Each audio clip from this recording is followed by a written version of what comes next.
بسم اللہ الرحمن الرحیم۔ السلام علیکم۔ ہاتھ کا سہارا دینا۔ اگر کبھی ضرورت ہو تو بیوی کو آپ ہاتھ پکڑ کر سہارا بھی دیں۔ مثال کے طور پر بیوی بیمار ہے، حاملہ ہے تو اس کو کہیں آنے جانے میں کئی مرتبہ سہارے کی ضرورت پڑتی ہے۔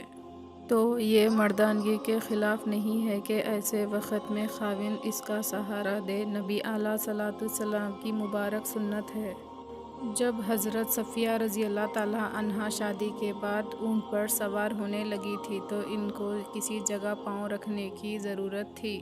تو کتابوں میں لکھا ہے کہ نبی علیہ الصلوۃ والسلام آگے بڑھے اور آپ صلی اللہ علیہ وسلم نے اپنی ران پیش کی کہ صفیہ اس پر پاؤں رکھو اور اونٹ پر چڑھ جاؤ۔ اللہ کے پیارے حبیب محمد مصطفیٰ صلی اللہ علیہ وسلم جو کائنات کے سردار ہے، فرشتوں کے سردار ہے، امام الاولین والآخرین ہے، ان کا اس طرح اپنی ران پیش کرنا کہ بیوی اس پر پاؤں رکھ کر اوپر چڑھ جائے، ہمارے لیے اس میں بہت بڑا سبق ہے۔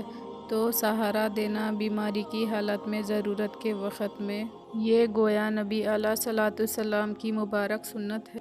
بیوی کو اگر کسی وقت سر کا درد وغیرہ ہو یا کام کر کے تھکی ہوئی ہو تو آپ اس کی مدد کریں۔